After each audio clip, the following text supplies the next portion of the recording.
తలలోంచినట్లయితే ప్రార్థనతో ప్రారంభించుకుందాం.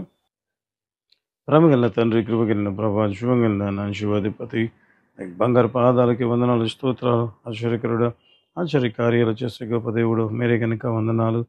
అయ్యా, కీర్తనీయుడమైన మా దేవుడు మీరే గనుక నీకు వందనాలు చెల్లించుకుంటున్నాం. నీ ప్రేమకై, కృప అంతటికై వందనాలు.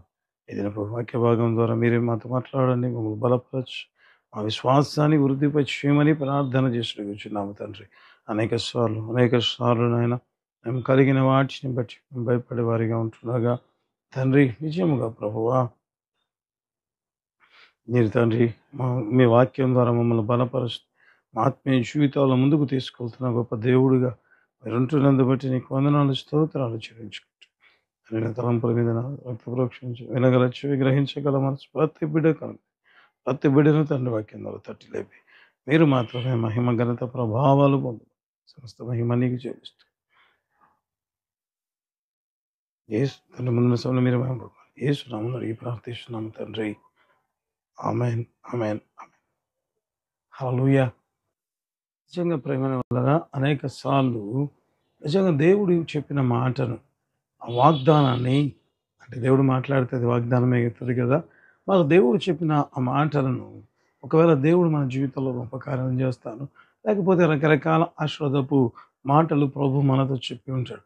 ఆ మాటలు తీసుకున్నప్పుడు అనేక సార్లు మన జీవితంలో ఎరితిగా ఉంటుంది. అంటే ఇది ఎట్లా జరుగుతుంది, ఇది జరగడానికి ఏమైనా సాధ్యపడుతుందా అన్నట్లుగా అనేకమైన అనుమానాలు మన జీవితంలో కలగడం ప్రారంభిస్తాయి ప్రేమిన వలన. అంత మాత్రమే కాకుండా వాగ్దానాన్ని తీసుకున్న తర్వాత మరి కొద్ది రోజులు గడిచింది. సో ఇంకాను వాగ్దానం నెరవేర్చబడలేదు అంటే అప్పుడు ఎక్కడో మన జీవితంలో ఒక అనుమానం బయలుదేరడం ప్రారంభమవుతుంది. ఇంతకు ఆ జీవితంలో ఈ వాగ్దానం నెరవేర్చబడుతుందా? వెంటనే సాతాను చెప్తూ ఉంటాడు ఏమని అంటే, ఎట్లా జరుగుతుంది, ఏమైనా పాసిబిలిటీ ఉందా అనే మాట వినబడతా ఉంటుంది. చూడు ఒకసారి ఎక్కడైనా సరే, ఎక్కడైనా సరే నీవు తీసుకున్న వాగ్దానానికి సంబంధించిన ఏ మాత్రమైన ఛాయ కనబడుతూ ఉంటే ఓకే, నువ్వు నమ్మొచ్చు. అయితే ఏం కనబడడం లేదే అన్న తలంపులు సాతాను తీసుకొని వస్తుంటాడు ప్రేమ వల్ల. అందుకే ప్రభు మరొకసారి నిజంగా తను ఇచ్చిన వాగ్దానం ఏ రీతిగా ఉంటుంది, అసాధారణంగా ఉంటుంది. ఆయన చేసిన కార్యాలు ఇంకా ఎంత సాధారణంగా ఉన్నాయో ఎటువంటి కార్యాలు ప్రభు చేస్తాడో కూడా ఈ దినపు వాక్య భాగాల్లోంచి నేను మీకు చూపించాలని ఆశపడుతున్నాను ప్రేమ వారలా. రండి, కీర్తనలు 65వ కీర్తన 2వ వచనాన్ని మనం చదువుకుందాం. కీర్తనలు 65వ కీర్తన 2వ వచనం. ప్రార్థన ఆలకించువాడా, సర్వశరీరులు నీ యొద్దకు వచ్చెదరు. ఇక్కడ చూస్తే ప్రేమిన వల్లరా దావీదు భక్తుడు ఈ కీర్తన రాసినట్లుగా మనం చూడడం ప్రారంభిస్తాం. మరి దావీదు చెప్తున్న మాట ఆత్మవశుడై, లేకపోతే దేవుడు తనకిచ్చిన రెవల్యూషన్స్ బట్టి దావీదు చెప్తున్న మాట ఏ రీతిగా ఉందంటే, ప్రార్థన ఆలకించువాడా, సర్వ శరీరులు నీ యొద్దకు వచ్చెదరు. అంటే నిజంగా ఏ రీతిగా ఉంది, ఇది మామూలుగా అనేక సార్లు మనం చదివి ఉంటాం. అయితే ఇది ఒక ప్రవచనముగా కనబడతా ఉంది ప్రేమైన వాళ్ళు. ఎందుకంటే దావీదు అంతవరకు ఏమనుకున్నాడు, ఒకవేళ ఇశ్రాయేలు దేశానికి మాత్రమే దేవుడుగా ఉంటాడు అన్న తలంపు ఒకవేళ దావీదుకు ఉన్నదేమో. ఒక్కసారిగా పరిశుద్ధాత్మ దేవుడు నిజంగా దావీదును ప్రేరేపిస్తుండగా దావీదు చెబుతున్న మాట, ఈ దేవుడు ఇశ్రాయేలు జనులకే కాదు, అందుకే రాయబడి ఉంటుంది కదా, ప్రార్థన ఆలకించువాడా సర్వ శరీరులు నీ యొద్దకు వస్తారు. అంటే ఏం చెప్తున్నాడు దేవుడు అంటే, ఒక బలమైన మాట చెప్తున్నాడు ప్రేమ. అంతవరకు నాకు అనిపిస్తుంది ఇశ్రాయేలు దేశానికే, లేకపోతే ఇశ్రాయేలులకే, వీరికి మాత్రమే ఈయన దేవుడుగా ఉంటాడు, నిజంగా వీళ్ళకి మాత్రమే దేవుడుగా ఉంటాడు అనే తలంపుల మధ్య వారు ఉంటుండగా దేవుడు ఒక మాట చెప్తున్నాడు. ఏమని అంటే, నిజంగా ప్రార్థనని ఆలకిస్తుంటా ఉండే దేవుని మాత్రమే కాదు, సర్వ శరీరులు నీ యొద్దకు వచ్చెదరు అన్న మాట దావీదు చెప్పినట్లుగా ఇక్కడ మనం చూడడం ప్రారంభిస్తాం ప్రేమ. అంటే ఇది ఒక ప్రవచనాత్మకంగా దావీదు చెప్పడం ప్రారంభించాం. నిజంగా నాకు అనిపిస్తుంది ఈ మాట చెప్పబడినప్పుడు నిజంగా ఎంత ఆశ్చర్యపడి ఉంటారు ప్రేమ వల్ల. ఎందుకు అంటే ఇది ఎక్కడ సాధ్యమవుతుంది, ఎందుకంటే ఇది ఎక్కడ సాధ్యమవుతది? అక్కడ రాయబడిన మాట. ఒకవేళ ఈ మాట నేను చెప్తుండగా మీకు అనుమానం రావచ్చు. ఎందుకంటే మరి యెహోషువ కాలంలో రాహాబు అనే వేశ్య దేవుని నమ్ముకున్నట్లుగా బైబిల్ గ్రంథంలో ఉంది. ఆ తర్వాత మోయాబురాలైన రూతు కూడా దేవుని నమ్ముకున్నది గదా! మరి ఇక్కడ పెద్ద ఆశ్చర్యపోవాల్సిన అవసరం ఏముంది అంటే, ఇక్కడ రాయబడిన మాట సర్వశరీరులు అని రాయబడింది. అంటే ప్రతి ఒక్కరు కూడా అన్నట్లుగా ఇక్కడ రాయబడి ఉంటది. అంటే ఏది కూడా కాదు ఇంక విస్తారంగా. అంటే నాకు కనిపిస్తది ప్రేమైన వల్లరా అంతవరకు ఒకవేళ వినబడినది కొద్ది మందికి మాత్రమే అయితే, ఇప్పుడు దావీదు అంటున్నాడు ఆత్మమోషుడై సర్వ శరీరులు నీ దగ్గరికే వస్తారు అన్న మాట నిజంగా చూసినట్లుగా మనం చెప్పినట్లుగా మనం చూడడం ప్రారంభిస్తాం. దేవా ఈ మాట ఇచ్చావు, లేకపోతే వాగ్దానం ఉంది. నిజంగా అటువంటి కార్యం ఎట్లా జరుగుతది? ఎట్లా జరుగుతది? అప్పుడంటే ఇశ్రాయేలు వలస వెళ్తూ ఉన్నారు. సో, వాగ్దాన దేశాన్ని స్వతంత్రించుకోవడానికి వెళ్ళారు. అప్పుడు ఆ దేశం నుంచి ఒకవేళ న్యాయాధిపతులు వెళ్తున్న కాలంలో మరి నయోమి బయటికి వెళ్ళింది. ఎప్పుడైతే ఇశ్రాయేల్ దేశం ఒక దేశంగా ఫార్మ్ అయ్యి వాగ్దాత్త దేశంలో ఉన్నారు ప్రేమల వల్ల. వాగ్దాన దేశంలో ఉంటున్నారు. ఇప్పుడు ఎట్లా వెళ్తది? అది కూడా సర్వశరీరులు ఎరితిగా వస్తారు అనే ఒక రకమైన ఆలోచన అనేక మందికి కలిగి ఉండవచ్చు. అనేక సార్లు మనకు కూడా వాగ్దానం తీసుకున్నప్పుడు ఇటువంటి అనుమానాలు కలుగుతూ ఉంటాయి కదా! ఇక్కడ కూడా ఒకలా అనిపించొచ్చు. ఎలా జరుగుతది? సర్వశరీరులు రాగలుగుతారా? ఎందుకంటే ఒకవేళ నాకు అనిపిస్తది ప్రేమిలారా, సమూయేలు గ్రంథంలో రాయబడిన మాటలు ఒకవేళ మనం చూస్తే అక్కడ రాయబడిన మాటలు ఏ రీతిగా ఉంటది అంటే, ఫిలిష్తీయులు దేవుని మందసం యుద్ధంలోకి వస్తే ఫిలిష్తీయులు భయపడ్డారంట ప్రేమైన వాళ్ళారా. ఎందుకంటే ఆ దేవుడు వారి పక్షాన యుద్ధం చేస్తాడు. భయపడ్డారు గానీ నమ్ముకున్నట్లుగా అక్కడ కనబడదు. అంటే ఈ దేవుని గురించి తెలుసు. ఏమని? ఈయన యుద్ధం చేస్తాడు తన బిడ్డల పక్షంన. అది మాత్రమే మనము సమూయేలు గ్రంథంలో మనం ఆ మాటలు చూడడం ప్రారంభిస్తాం ప్రేమైన వాళ్ళ. అయితే ఇక్కడ దావీదు చెప్తున్న మాట అది కాదు. దేవుని చూసి భయపడతారని కాదు. సర్వ శరీరులు నీ యొద్దకొచ్చెను. హల్లెలూయా! హల్లెలూయా! అంటే దేవుడు చెప్తున్న ఒక ప్రవచనము ఇక్కడ కనబడడం ప్రారంభమవుతది ప్రేమ. మరి దేవుడు ఏ రీతిగా దాన్ని ఫుల్‌ఫిల్ చేస్తాడు? ఆ మాట చదివినప్పుడు లేకపోతే ఆ మాట ప్రకటించబడినప్పుడు ఆ వ్యక్తులకు అర్థమై ఉండదేమో ప్రేమైన వాళ్ళ. ఎట్లా జరుగుతది? హౌ ఈస్ పాసిబుల్ అనే అనుమానం కలుగుతది. అయితే దేవా నీ కార్యాలు ఎట్లా జరుగుతాయి? ఏ రీతిగా జరిగించావు? అనేది ఒకసారి మనం బైబిల్ గ్రంథంలోంచి చూస్తే దేవుడు బహు ఆశ్చర్యకరమైన రీతిలో మనతో మాట్లాడాలని ఆశపడుతున్నాడు ప్రేమైన వాళ్ళ. చూద్దాం. రెండో రాజుల గ్రంథము 5వ అధ్యాయము, రెండో రాజుల గ్రంథము 5వ అధ్యాయము 1-3 వరకు ఉంటున్న దేవుని మాటలు మనం చదువుదాం. సిరియా రాజు సైన్యాధిపతి అయిన నయమాను అన్ననొకడుండెను. అతని చేత యెహోవాయే సిరియా దేశమునకు జయము కలుగజేసి ఉండెను గనుక అతడు తన యజమానుని దృష్టికి ఘనుడై దయ పొందినవాడాయెను. అతడు మహాపరాక్రమశాలి అయుండెను గాని అతడు కుష్ఠరోగి. సిరియనులు గుంపు గుంపులుగా బయలుదేరి ఇశ్రాయేలు దేశము మీదికి పోయి ఉండిరి. వారచ్చట నుండి ఒక చిన్నదాని చెరగొని తేగ అది నయమాను భార్యకు పరిచారము చేయుచుండెను. అది షోమ్రోనులోనున్న ప్రవక్త దగ్గర నా ఏలినవాడుండవలెనని నేనెంతో కోరుచున్నాను. అతడు నా ఏలిన వానికి కలిగిన కుష్ఠరోగమును బాగుచేయునని తన యజమానురాలితో అనెను. ఇక్కడ చూస్తే ప్రేమ వల్ల బహు ఆశ్చర్యకరంగా దేవుని కార్యం జరిగినట్లుగా ఇక్కడ మనం చూడడం ప్రారంభిస్తాం. ఏంటి అంట, సిరియా రాజు యొక్క సైన్యాధిపతి అయిన నయమాను కుష్ఠరోగం ఉందంట ప్రేమైన వాళ్ళ. బైబిల్ ఇంకా బాగా ఉంటుంది. అందుకే మనం బైబిల్ చదువుతున్నప్పుడు దేవుడు ఇచ్చే తలంపులను మనం రిసీవ్ చేసుకుంటే నిజంగా చాలా సంతోషంగా ఉంటుంది. ఎందుకంటే ఇక్కడ రాయబడిన మాట దేవుడే ఆ నయమాను ద్వారా బైబిల్ మనం ఒకసారి చూడొచ్చు మనం ఆ మాట. అతడు ఒకడు ఉండెను, అతని చేత యెహోవాయే అని రాయబడిన మాట ఇక్కడ మనం చూడడం ప్రారంభిస్తాం. ఆ సైన్యాధిపతికి ఎవరు జయమిస్తున్నారంట? దేవుడు జయమిస్తున్నాడంట ప్రేమ. అంటే నాకు అనిపిస్తది. ఎందుకు అంటే, ఎందుకు ఈ మాట చెప్తున్నాను? ఎందుకు ఇంత ఆశ్చర్యకరంగా ఉంది అన్న మాట ఒకవేళ మీరు అనుకుంటే ప్రేమైన వాళ్ళరా, ఇక్కడ రాయబడిన మాట సిరియా రాజు సైన్యాధిపతి అయిన నయమాన్. దేవుడే ఇతని ద్వారా దేవుడు అతనికి జయం ఇస్తున్నాడంట ప్రేమ. నాకు అనిపిస్తది దేవుడు జయం ఇస్తే ఎట్లా ఉంటది? అన్‌బేరబుల్‌గా ఉంటది. అంటే ఎక్కడికి వెళ్ళినా అతడు జయం పొందడం ప్రారంభిస్తున్నాడు. ఇతని ద్వారా సిరియా దేశానికి జయం అనుగ్రహిస్తుండగా, ఈ వ్యక్తి ఏ రీతిగా ఉన్నాడంటే నిజంగా నాకు అనిపిస్తది ఎంత పాపులర్ అయి ఉంటాడో.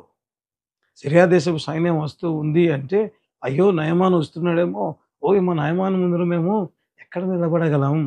ఎందుకంటే అతడు జయము దేవుడి చేత దేవుడే అతని ద్వారా జయం అనుగ్రహిస్తున్నాడని రాయబడి ఉంటది ప్రేమైన వాళ్ళ. అంటే అంటే ఒకవేళ నాకు అనిపిస్తది నయమాను ఎంతగా ఫేమస్ అయి ఉంటాడో ఇతర దేశాలన్నిటిలో ఎంత ఫేమస్ అయి ఉంటాడో అయితే బైబిల్‌లో రాయబడింది. ఇతడు కుష్ఠరోగి అని రాయబడి ఉంటుంది. అంటే దేవుడే ఇతనికి జయమిస్తున్నాడంట. ఇతనికి కుష్ఠరోగం కలిగింది. అంటే ఒక రకంగా చూస్తే ఇతడు చాలా ఫేమైన వ్యక్తి. ఇంకా దేవునికి నిజంగా ఆశ్చర్య కార్యాలు ఒకవేళ మనం బైబిల్‌లో చూస్తే ప్రేమైన వాళ్ళరా ఏ రీతిగా ఉంటది అంటే, ఇప్పుడు ఈ సిరియా సైన్యాధిపతి ఎక్కడికెళ్ళున్నాడు? ఇశ్రాయేలు దేశం మీదకి వెళ్ళి అక్కడున్న వారిని చెర పట్టుకొని వచ్చాడంట ప్రేమైన వాళ్ళరా. దేవుడు జయమిస్తున్నాడు. ఈ వ్యక్తి జయం పొందుతున్నాడు. ఇప్పుడు ఏమైంది? దేవుని బిడ్డల మీద కూడా ఒకవేళ జయం ఇచ్చాడా అన్నట్లుగా కనబడతా ఉంది ప్రేమల. అంటే అనేక సార్లు ఏ రీతిగా ఉంటాయంటే దేవుని కార్యాలు బహు ఆశ్చర్యకరంగా ఉండడం ప్రారంభిస్తాయి. ఇక్కడ చూస్తే సిరియనుల ద్వారా ఇశ్రాయేలు బాధపడుతున్నారు ప్రేమ. ఇదేంటి ప్రభువా? నా శత్రువుకు నా మీద జయమిచ్చావా అన్నట్లుగా ఇబ్బందికరమైన పరిస్థితి ఇక్కడ కనబడుతుంది ప్రేమల వల్ల. అయితే బైబిల్‌లో రాయబడిన మాట వచ్చినప్పుడల్లా కొంతమంది తీసుకువెళ్తే ఇప్పుడు ఒక చిన్నదాన్ని తీసుకువెళ్ళినట్టుగా మనం బైబిల్‌లో చూడడం ప్రారంభిస్తాం. అంటే ఒక గొప్ప వ్యక్తి ఫేమస్‌లో ఉన్న వ్యక్తి నిజంగా దేవుడు ఏం చేశాడంట ఆ వ్యక్తిని ఫేమస్ చేశాడు. నిజంగా ఎంత గొప్పగా అంటే నాకు అనిపిస్తది దేవా నీ మాటలు ఎంత ఆశ్చర్యకరంగా ఉంటాయి. ఆ వ్యక్తి అంత ఫేమస్ అయ్యాడు. ఇప్పుడు ఆ వ్యక్తి నిజంగా ఎవరు అడిగినా ఒకవేళ నాకు అనిపిస్తది సిరియా దేశం గురించి ఎవరు అడిగినా నయమాను గురించి తెలిసి ఉంటది ప్రేమలో. ఇప్పుడు ఆ వ్యక్తికి ఒక జబ్బు ఉంది. ఇప్పుడు ఏమవుతది? ఆ వ్యక్తి ఎంత పరాక్రమంలో కూడా ఫేమస్ అయ్యాడో అతని జబ్బు విషయంలో కూడా అయ్యా ఇంత పరాక్రమశాలి వస్తే భయం కలుగుతది. అయితే అతని జీవితంలో కుష్ఠరోగం ఉంది అనే మాట కూడా ఆ వ్యాధి కూడా అంతే ఫేమస్ అయి ఉంటది ప్రేమలో. ఈ మాటలు నేను ఎందుకు చెప్తున్నానో తర్వాత మీకు అర్థమవుతది. ఇప్పుడు దేవుడు ఏం చేశాడు? సిరియా దేశం నుంచి ఇజ్రాయెల్ దేశం నుంచి సిరియా దేశానికి తీసుకువెళ్తే ఆ వ్యక్తి వెళ్ళి ఏం చెప్తా ఉంది? నా ఏలినవాడు నా దేవుని దగ్గర ఉంటే బాగవుతాడు అని చెప్పడం ప్రారంభించాడు. హల్లెలూయా! ఏ రీతిగా ఉంది? ఒక వ్యక్తిని దేవుడే ఫేమస్ చేశాడు. ఆ వ్యక్తి జీవితంలో ఒక సమస్య ఉంది. ఇప్పుడు ఆ వ్యక్తికి సువార్త ప్రకటించబడతా ఉంది. ఏ రీతిగా అంటే ప్రేమల వలన ఆశ్చర్యకరంగా. ఇప్పుడు మామూలుగా అయితే ఎవరు కూడా వెళ్ళి నయమానుకు దేవుని సువార్త ప్రకటించే పరిస్థితి కాదు ప్రేమిన వలన. ఎందుకంటే అతడు సైన్యాధిపతి. అతని దగ్గర చాలా మంది సైనికులు పనిచేస్తూ ఉంటారు. ఎవరైనా సరే వెళ్ళి అతని ఇంట్లోకి వెళ్ళి పర్సనల్‌గా అతనికి కౌన్సిల్ ఇవ్వడం ఎక్కడైనా సాధ్యమవుతది అంటే సాధ్యం కాదు ప్రేమిన వలన. మనిషి రీతిగా. దేవుడు ఎవరు అంటే ఆయన సర్వశక్తిమంతుడు. ఆయన కార్యాలే బహు ఆశ్చర్యకరంగా ఉండడం ప్రారంభమవుతాయి ప్రేమైన వల్ల. ఏ రీతిగా క్రియేట్ చేశాడు? అంత గొప్ప వ్యక్తి, అంత ఫేమస్ ఉన్న వ్యక్తి నిజంగా ఎంత సెక్యూరిటీ ఉంటది. ఎందుకంటే ఎక్కడైనా శత్రు సైన్యము ఎవరైనా వస్తారేమో అని. ఎందుకంటే సైన్యాధిపతికి నిజంగా రాజులకు ఎందుకంటే ఈ వ్యక్తి ఫేమస్ అయ్యాడు కాబట్టి ఎవరైనా ఇతన్ని అంతం చేస్తారేమో సెక్యూరిటీ ఎంత టైట్‌గా ఉంటే బహు ఆశ్చర్యకరంగా ప్రేమైన వల్ల. నేరుగా సువార్త ఎట్లా వెళ్ళింది? వాళ్ళ ఇంట్లోకే వెళ్ళింది. ఎవరు తెచ్చుకున్నారు? నయమాన్ని తీసుకొని వచ్చి లోపల పెట్టుకున్నాడు ప్రేమ. హల్లెలూయా! అయ్యా నీ కార్యాలు ఎంత ఆశ్చర్యకరంగా కనిపిస్తది ప్రేమ వల్ల. ఆ వ్యక్తి చెప్తేనే నిజంగా బైబిల్ గ్రంథంలో చూడొచ్చు. వెంటనే ఏం జరిగింది? మనం చూడడం ప్రారంభిద్దాం. అదే 2 రాజుల గ్రంథం 5వ అధ్యాయము 4, 5 వచనాలు మనం చదువుకుందాం. నయమాను రాజునొద్దకు పోయి ఇశ్రాయేలు దేశపు చిన్నది చెప్పిన మాటలను అతనికి తెలియజేయగా, సిరియా రాజు నేను ఇశ్రాయేలు రాజునకు దూత చేత పత్రిక పంపించెదనని ఆజ్ఞ ఇచ్చెను గనుక అతడు 20 మణుగుల వెండియు 1,20,000 రూపాయల బంగారును 10 దుస్తుల బట్టలను తీసుకొని పోయి ఇశ్రాయేలు రాజునకు పత్రికను అప్పగించెను. ఇక్కడ చూస్తే ప్రేమైన వాళ్ళరా ఏ రీతిగా ఉంది అంటే బహు ఆశ్చర్యకరంగా ఉంది ప్రేమన. ఒక చిన్నది చెప్తేనే ఒకవేళ నాకు అనిపిస్తది ఎన్ని క్రాస్ ఎగ్జామినేషన్ జరిగి ఉంటాయి ప్రేమైన వాళ్ళరా. ఎందుకంటే అసలు నీ దేవుని గురించి నువ్వు చెప్తున్నావు. ఈ కుష్ఠరోగాన్ని బాగు చేస్తాడు అని నిజంగా నీ దేవునిలో అంత శక్తి ఉందా? నిన్నే కాపాడలేని నీ దేవుడు నిజంగా నయమాను కుష్ఠరోగాన్ని తొలగించగలడా అంటే ఆ వ్యక్తి ఏ రీతిగా చెప్పి ఉంటది అంటే నాకు అనిపిస్తది ప్రేమైన వాళ్ళరా. నా దేవుడు ప్రతి దానిలో ఒకవేళ చిన్నది అని రాయబడి ఉంటది గానీ, ఆ వ్యక్తి ఎంత మెచ్యూరిటీ పర్సన్ అని అనుకుంటాను ప్రేమైన వాళ్ళ. ఎందుకంటే ఒకవేళ ఇటువంటి క్వెషన్స్ అడిగి ఉండరా? ఖచ్చితంగా అడిగి ఉంటారు. అయితే ఆమె చెప్పిన సమాధానం, తన దేవుని గురించి ఆ చిన్నది చెప్పిన మాటలు ఎంత అంటే రాజు, నయమాను అందరూ కూడా కన్విన్స్ అయిపోయారు. అంత మాత్రమే కాదు, విస్తారంగా ధనం ఇచ్చి పత్రికలు పంపించినట్లుగా మనం బైబిల్‌లో చూడడం ప్రారంభిస్తాం. అంటే ఆ వ్యక్తి చెప్పిన మాట ఎంత గొప్పగా ఉంది. కనిపిస్తది.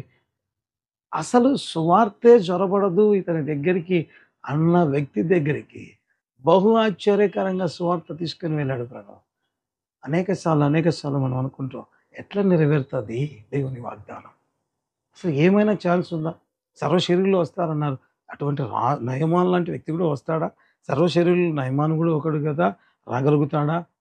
ఎట్లా నెరవేరుతుంది అంటే నయమానే తీసుకుని వెళ్ళి వాళ్ళ ఇంట్లో పెట్టుకున్నాడు ప్రేమ ఆ చిన్నదాన్ని. హల్లెలూయా! హల్లెలూయా! అది నా దేవుని గొప్పతనం. అంటే ఎవరి ఊహలకు అందనంత గొప్ప కార్యాలు చేసేదే మన దేవుడు ప్రేమైన వాళ్ళ. నిజంగా అనేక సార్లు మనకేమనిపిస్తది, చిన్న సమస్య కలిగితే అదేంటి ఏర్పరచబడిన వంశంలో ఉన్నాను, లేకపోతే ఇశ్రాయేలు దేశపు చిన్నదానిగా ఉన్నాను, దేవుడు మమ్మల్ని ఏర్పరచుకుని ఉన్నాడు. నాకేంటి శత్రు దేశాల్లోకి వెళ్ళడం ఏంటి? లేకపోతే నేనేంటి వారింట్లో పని మనిషిగా ఉండడం ఏంటి? అంటే అనేక సార్లు సాతాను నెగెటివ్ థాట్స్ తీసుకొస్తుంటది ప్రేమ వల్ల. అయితే దేవా నువ్వు నన్ను ఏర్పరచుకున్నావు ఎందు నిమిత్తము? ఎందుకోసం ఇక్కడ తీసుకొచ్చావో నాకు తెలియదు అని ఎప్పుడైతే నిజంగా ఆ చిన్నది ఎంత పాజిటివ్ థింకింగ్‌లో ఉందంటే అంత పాజిటివ్ థింకింగ్‌లో ఉంది కాబట్టే సువార్త చెప్పగలిగింది ప్రేమైన వల్ల. అనేక సార్లు ఎప్పుడు కూడా ప్రేమైన వాళ్ళ దేవుని కార్యాలను మనం అర్థం చేసుకోలేక అనేక సార్లు కృంగిపోతుంటాం, బాధపడిపోతుంటాం. నిజంగా నాకు అనిపిస్తది దేవుడు తనిచ్చిన మాట కోసం ఎటువంటి కార్యాలు చేస్తాడు అంటే బహు ఆశ్చర్యకరంగా దేవుడు సర్వశరీరులు అన్నప్పుడు ఖచ్చితంగా ఏమని వస్తాడు. వచ్చాడా లేదా చూడడం ప్రారంభిద్దాం ప్రేమైన వాళ్ళ. సువార్త ప్రకటించబడమే కాదు, ఆ తర్వాత జరిగిన కార్యాన్ని కూడా మనం చూడడం ప్రారంభిద్దాం. అదే 2 రాజుల గ్రంథము 5వ అధ్యాయం 14వ వచనం. అతడు పోయి దైవజనుడు చెప్పినట్టు యోర్దాను నదిలో 7 మారులు మునగగా అతని దేహం పసిపిల్ల దేహం వలె శుద్ధుడాయను. హల్లెలూయా! కేవలం ప్రకటించబడమే కాదు, దేవుని దగ్గరికి వచ్చాడు. తద్వారా అద్భుతం పొందాడు. అంత మాత్రమే కాదు, రక్షణ పొందినట్లుగా కూడా మనం చూడడం ప్రారంభిస్తాం. అదే 2 రాజుల గ్రంథం 5వ అధ్యాయం 18వ వచనం చదువుకుందాం. నా యజమానుడు మ్రొక్కుటకు రిమ్మోను గుడిలో చొచ్చి నా చేతి మీద ఆనుకొనున్నప్పుడు నేను రిమ్మోను గుడిలో నమస్కారము చేసిన ఎడల రిమ్మోను గుడిలో నేను నమస్కారము చేసిన సంగతిని గూర్చి యెహోవా నీ దాసుడనైన నన్ను క్షమించునుగాకని నయమాను చెప్పగా, అంటే దేవుడు ఎట్లా కార్యం చేసినాడు చూడండి. బహు ఆశ్చర్యం. తాను చెప్పిన మాట నెరవేర్చడానికి ఎటువంటి కార్యం చేశాడో చూడండి. సర్వశరీరులు వస్తారు అంటే ఎటువంటి వ్యక్తులు కూడా వస్తారా? ఎటువంటి అద్భుతాలు జరుగుతాయా? ఈ మాట నెరవేర్చబడతదా అంటే నెరవేర్చబడడం ప్రారంభమైంది. హల్లెలూయా! ఇంకా చూడడం ప్రారంభిస్తాం. దేవుడు తన కార్యాన్ని ఎంత గొప్పగా రీతిగా నెరవేరుస్తాడో కూడా మనం చూడడం ప్రారంభిద్దాం ప్రేమైన వాళ్ళారా. అదే మార్కు సువార్త 5వ అధ్యాయము 25-29 వరకు ఉంటున్న దేవుని వాక్యం చూద్దాం. మార్కు సువార్త 5వ అధ్యాయము 25-29 వరకు. 12 ఏళ్ల నుండి రక్తస్రావం రోగం కలిగిన ఒక స్త్రీ ఉండెను. ఆమె అనేక వైద్యుల చేత ఎన్నో తిప్పలు పడి తనకు కలిగినదంతయు వ్యయము చేసుకొని ఎంత మాత్రం ప్రయోజనం లేక మరింత సంకటపడేది. ఆమె యేసుని గురించి విని నేను ఆయన వస్త్రం మాత్రము ముట్టిన బాగుపడదును అనుకుని బహుజనములో ఆయన వెనుకకు వచ్చి ఆయన వస్త్రము ముట్టిన వెంటనే ఆమె రక్తధార కట్టిన గనుక తన శరీరంలోని బాధ నివారణ గ్రహించను. హల్లెలూయా! ఇక్కడ కూడా చూస్తే ప్రియమైన వాళ్ళరా, ఈ వాక్య కూడా మాకు చాలా బాగా తెలుసు బ్రదర్ అని అనుకోవచ్చు. అయితే దేవుడు దీని ద్వారా కూడా మాట్లాడాలని ఆశపడుతున్నాడు. అంటే మీరు సర్వశరీరులు వస్తారని కదా! దానికి అద్భుతానికి ఏం లింక్ అంటే, ఇక్కడ మనం ఒకవేళ కొద్దిసేపు ఆలోచిస్తే ప్రేమ వల్ల ఈ వ్యక్తికి 12 సంవత్సరాల నుంచి రక్తస్రావం ఉంది. ఇక్కడ బైబిల్‌లో రాయబడిన మాట. తనకున్నదంతయు వ్యయపరుచుకొని ఎంతోమంది వైద్యుల దగ్గరికెళ్ళిందంట. ఏం బాగాలేదు. తనకున్నదంతా వ్యయపరుచుకొని మరింత సంకటపడింది. అంటే ఈమె జీవితంలో ఎటువంటిది అంటే ప్రేమైన వాళ్ళరా నాకనిపిస్తది. ఒక రకంగా ఆలోచిస్తే దేవుని కార్యాలను ఒకవేళ దేవుడు చేసే అద్భుతాలను ఒక రకంగా ఒకవేళ పెద్దగా విశ్వసించే వ్యక్తి కాదేమో అనిపిస్తది ప్రేమల. ఏంటి బ్రదర్ ఆమె విశ్వాసం గురించి అంత గొప్పగా రాయబడింది. యేసుప్రభు గురించి వింటేనే వెళ్లి ఆమె వస్త్రపు చెంగు పుట్టింది. అందరూ బాగయింది. ఒక ట్రెండ్ క్రియేట్ చేసింది. ఆమె గురించి ఏంది మీరు ఇలా మాట్లాడుతున్నారంటే, నిజంగా మనం చూస్తే ప్రేమల వల్ల యోహాను సువార్తలో రాయబడి ఉంటది కదా! 38 సంవత్సరాల నుంచి బెతెస్దా కోనేరు దగ్గర పడి ఉన్న ఒక రోగి కనపడతాడు ప్రేమల వాళ్ళ. అంటే యేసుప్రభు గురించి ఈమె ఇప్పుడు విని యేసుప్రభు దగ్గరికి వచ్చి బాగుపడింది. నేను కాదని చెప్పడం లేదు.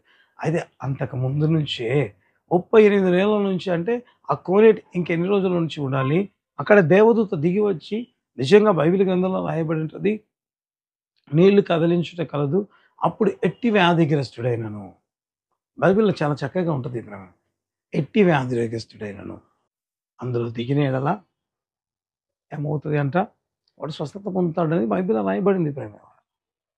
అంటే దేవుని స్వస్థత కార్యం యెరూషలేములో బెతెస్దా కొన్నిటి దగ్గర జరుగుతూ ఉంటే, ఈ స్త్రీ మాత్రం ప్రేమైన వాళ్ళరా ఏం చేస్తా ఉంది అంట, వైద్యుల దగ్గరికి వెళ్తా ఉంది. తనకున్న డబ్బు ఉంది కాబట్టి వైద్యులతో చూపించుకోవడం ప్రారంభిస్తా ఉంది ప్రేమైన వాళ్ళు. అంటే నాకనిపిస్తది ఎట్టి వ్యాధిగ్రస్తుడైనా ఇంకొక మాటలో చెప్పాలి అంటే షార్ట్‌కట్‌లో ఎందుకు దేవుని ప్రయత్నించాలి? మన బలం ప్రయత్నించొచ్చు కదా! ఎక్కడ డబ్బుంది? సో, వైద్యులు చూపించుకుంటాను. ఒకవేళ నాకనిపిస్తది 12 సంవత్సరాల నుంచి బాధపడుతున్నప్పుడు అట్‌లీస్ట్ 11 సంవత్సరమైనా వెళ్ళి ఉండొచ్చు కదా ప్రేమైన వాళ్ళ. కానీ వెళ్ళలేదంట ప్రేమ. అంటే దేవుడు సర్వశరీరులు అంటే మనం ఏమనుకుంటాం కొంతమందేమో. అక్కడ చూస్తే హైలీ నిజంగా ఉన్నతమైన వ్యక్తి. ఆ వ్యక్తికి ఎటా వెళ్తది? వెళ్ళదేమో అనుకుంటాం. ఇక్కడ చూస్తే ప్రేమైన వాళ్ళారా అస్సలు దేవుని దగ్గరికి రాని వ్యక్తిగా ఈమె ఉండడం ప్రారంభం. అంటే 11 సంవత్సరాల తర్వాతైనా ఆమె వెళ్ళినట్లుగా బైబిల్ గ్రంథంలో రాయబడలేదు ప్రేమ. అంటే ఆమె ప్రయత్నం తన సొంత బలం ఎప్పుడు కూడా దేవుని మీద డిపెండ్ అయిన వ్యక్తి కాదు ప్రేమ. అయితే ఆమె దగ్గరికి ఏమైంది? సువార్త వెళ్ళింది. హల్లెలూయా! నాకనిపిస్తది. అటువంటి వ్యక్తులు రాగలరా అంటే నిజంగా మనమైతే చెప్తాం హైలీ ఇంపాసిబుల్. జరుగుతది అంటే జరగదు. నాకనిపిస్తది. అటువంటి వ్యక్తులను కూడా ప్రభువు దగ్గరికి దేవుడు నడిపించినట్లుగా మనం చూడడం ప్రారంభిస్తాం. ఆయన యేసు గురించి విని, ఆయన వస్త్రపు చెంగు మాత్రం ముట్టుకుంటే బాగుపడతామనుకో. హల్లెలూయా! ఎటువంటిది వాగ్దానం అంటే ఏ పరిస్థితిలో ఉన్నా ఎందుకు నేను ఆ మాటలు చెప్తున్నానంటే, వాగ్దానం అనేది ఏ రీతిగా ఉంటది అంటే, నువ్వు చూసే పరిస్థితులు ఇదెక్కడ జరుగుతది? 12 సంవత్సరాల నుంచి బాధపడుతూ కొనేడి దగ్గరికే వెళ్ళని ఈ వ్యక్తికి నేను వెళ్లి సువార్త చెప్తే ఆమె ఎట్లా వెళ్తది? ఆమె అసలు నమ్ముకుంటదా? యేసుప్రభు దగ్గరికి వెళ్ళగలుగుతదా? బైబిల్‌లో రాయబడ్డది ఆ బెతెస్దా కోనేటి దగ్గర గుంపులు గుంపులుగా పడి ఉన్నారంట ప్రేమ. మరి అంతమంది పడి ఉంటే ఆమెకు తెలిసి ఉండదా? అయినా వెళ్ళని ఆమె మారుతదా? ఎవరైనా అనుకోవచ్చు మారదని. అయితే మార్చాడా లేదా దేవుడు? హల్లెలూయా! అంత ఫేమస్ దగ్గరికి ఎట్లా వెళ్తది సువార్త? వెళ్ళిందా లేదా ప్రేమ? అంటే ఎందుకు నేను ఈ మాటలు చెప్తున్నానంటే, దేవుడు తనిచ్చిన మాట ఎటువంటిదంటే, ఎటువంటి అద్భుతమైన, ఎటువంటి గొప్ప కార్యమైనా చేయడానికి మన దేవుడు సమర్థుడు అని చెప్పడానికి ప్రేమ. అనేక సార్లు మనం తీసుకున్న వాగ్దానం తీసుకొని ఇదెక్కడ జరుగుతదిలే అనుకుంటూ ఉంటే, దేవుడు చెప్తున్నాడు, ఇవి 2 కూడా వీరు కూడా దేవుని దగ్గరికి వస్తారని ఎక్కడ కూడా అసలు పరిస్థితులే లేవే. అసలు అటు కనపడడం లేదే. అయితే వారు దేవుని దగ్గరికొచ్చారు. అంటే ప్రవచనం నెరవేర్చబడింది. అటువంటి గొప్ప కార్యాలు చేసిన నేను అసాధారణంగా ఇది జరగదు, జరగనే జరగదు. 12 సంవత్సరాలు ఆ వ్యాధితో బాధపడ్డానికైనా ఇష్టపడింది కానీ, కొన్నిటి దగ్గరికి వెళ్ళలేదు ప్రేమైన వాళ్ళ. మరి అంత ఫేమస్‌గా ఉన్న వ్యక్తి ఎట్లా వెళ్తాడు? నాకనిపిస్తది. అంత డబ్బు ఉంది. అంత అధికారం ఉంది. సో, అతడంటాడు రింబ్రోన్ దేవత గుడి దగ్గరికి నేను నా రాజుతో పాటు వెళ్తాను. అంటే అక్కడికి వెళ్ళి ఉంటాడు. ఒకవేళ అడిగి ఉండడా? ఎన్ని చేసిన వ్యక్తి. అరే! మా దేవుడు నిజంగా ఆ వ్యక్తి అంటాడు కదా! అదే యోర్దాను నదిలో మునగడం ఏంటి? మా దేశంలో ఎన్ని నదులు లేవు. అక్కడ మునిగితే సరిపోతది కదా! మునగడమే అయితే. అంటే అన్ని ప్రయత్నం చేసి ఉన్నాడా? ఒకవేళ చిన్నది చెబుతూనే ఏ ప్రయత్నం అతను చేయకపోతే అనడా ప్రేమైన వాళ్ళు. మా దేవుడు ఉన్నాడు. మీ దేవుని దగ్గరికి నేను రావాల్సిన అవసరం లేదు. అంటే అన్నీ చూసి ఒకవేళ నాకు అనిపిస్తది. ఏం చేయలేక నిస్సహాయ స్థితిలో ఉన్నా. అటువంటి వ్యక్తి కూడా దేవుని దగ్గరికి రావడం రాదు. అంటే నేను ఎందుకు ఈ మాటలు చెబుతున్నాను? దేవుడిచ్చిన మాట ఎంత ఆశ్చర్యకరంగా దేవుడు ఒక మాట చెప్పాడు. సర్వశరీరులు ప్రవచించాడు దావీదు ఆత్మ ద్వారా. కార్యం జరిగిందా? మరి దేవ సేవకులు ప్రేరేపించబడి పరిశుద్ధాత్మ ద్వారా నీకు చెప్పిన ప్రవచనాలు నెరవేరుతాయా లేదా అని భయపడుతుంటే దేవుడు అంటాడు ఆ రోజు ఆ పరిశుద్ధాత్మ ద్వారా పలికిన దావీదు చెప్పిన మాట ప్రవచనం నెరవేర్చిన దేవుడే ఇప్పుడు సేవకుల మీద తను నిలిచిన అభిషేకాన్ని బట్టి ప్రవచించాడు. నీ జీవితంలో కూడా నెరవేర్చడానికైనా సమర్థుడు. అది ఎటువంటి మాట అయినా హల్లెలూయా. అది దేవుడు చెప్పిన మాట అయితే ఖచ్చితంగా ప్రేమ నెరవేర్చడానికైనా సమర్థుడై ఉంటున్నాడు. హల్లెలూయా.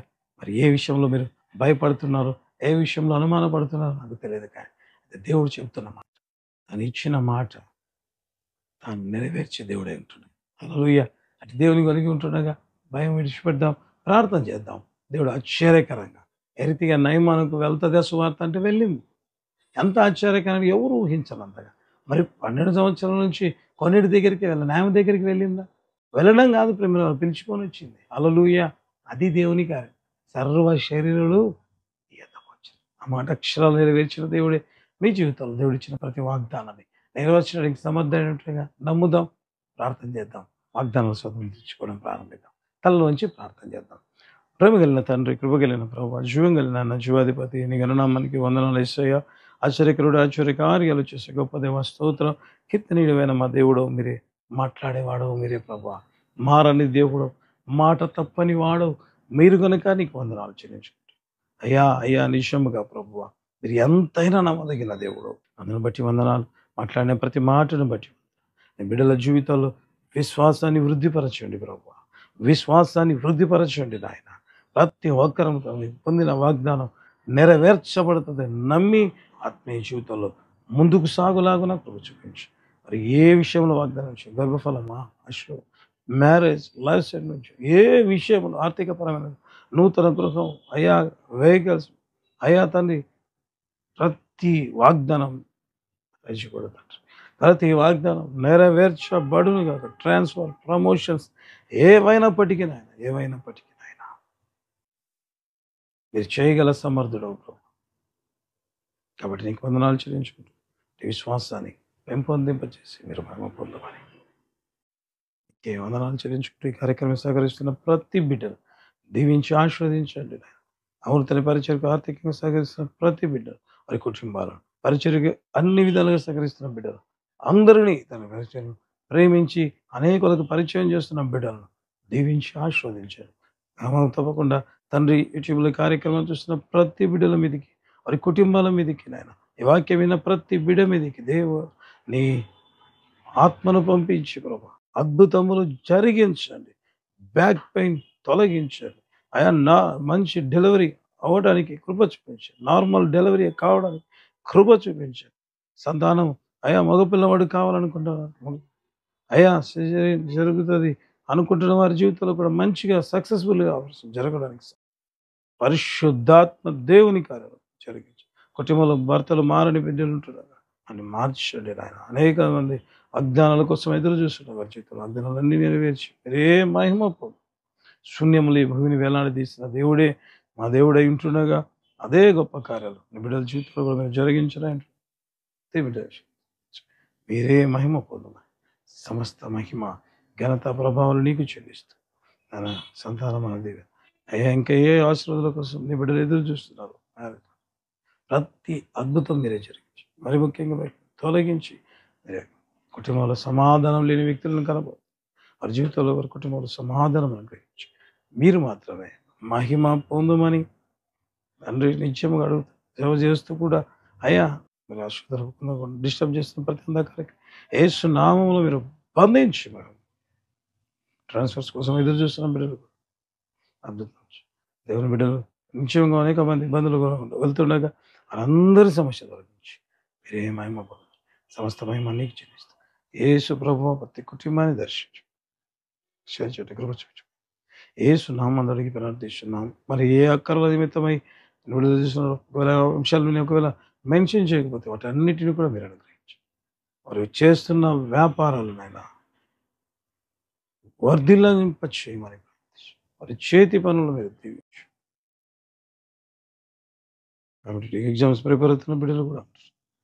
ఆత్మీయంగా పడిపోయిన వ్యక్తులు మరి ముఖ్యంగా మరి బలపరచి బిడ్డల మరి తిరిగి బలపరచి సమస్త మహిమ నీకు చెల్లిస్తాం. యేసు నామమున అడుగుతున్నాము తండ్రి, ఆమేన్. హల్లెలూయా. యేసుక్రీస్తు నామమున మీ అందరికీ శుభాభివందనాలు. మరి ఈ కార్యక్రమాన్ని బట్టి యేసయ్య నామమునకి అనేక వందనాలు చెల్లిస్తుంటున్నాం. ఈ కార్యక్రమం ద్వారా అనేక మంది దీవించబడుతూ మరి వారు చెప్తున్న మాటలు, దేవుడు మాతో మాట్లాడుతున్నాడు వాక్యం ద్వారా అని చెప్పిన మాటలు విన్నప్పుడు సంపూర్తిగా ప్రభుకే మహిమ కలుగును గాక. ఎందుకంటే ఇవి ప్రభు మాటలు ప్రేమైన వరల మనుషుల మాటలు ఎప్పుడు ఆదరించవు, కానీ దేవుడే ఈ కార్యక్రమంలో ఉంటూ దేవుడు మాట్లాడుతూ అనేక మందిని బలపరుస్తుంటుండగా మరి కార్యక్రమం చూస్తున్న మీరు కూడా దయచేసి ఈ కార్యక్రమాన్ని అనేకులకు పరిచయం చేయవలసిందిగా ప్రభు పేరట కోరుతుంటున్నాం. ఎందుకంటే దేవుని ఉచిత కృప ద్వారా అనేక మంది దర్శించబడుతున్నారు. ఇంకా అంత మాత్రమే కాకుండా అనేక మందికి దేవుని మాటలు అందించబడాలి. కాబట్టి మీరు కూడా దయచేసి మీకు తెలిసిన వారికి, మీ బంధువులకు ఈ కార్యక్రమాన్ని పరిచయం చేయవలసిందిగా ప్రభు పేరట కోరుతుంటున్నాం. హల్లెలూయా. తద్వారా దేవుని వాక్యాన్ని అనేకులకు పరిచయం చేసిన వారంగా మనం మారడం ప్రారంభిద్దాం. తద్వారా దేవుని ఆశీర్వాదాలు మనకు కూడా వస్తాయి. కాబట్టి వెంటనే మరి కార్యక్రమం చూసిన తర్వాత వెంటనే ప్రేమైన వల్ల అనేక మందికి కార్యక్రమం పరిచయం చేద్దాం. తద్వారా అనేక మంది దేవుని మాటలు వినులాగున ఈ పరిచర్లో మీరందరూ పాలిభాగస్తులు కావాలని ప్రభు పేరిట కోరుతున్నాం. దేవుడు మనందరినీ దీవించుగాక. ఆమేన్.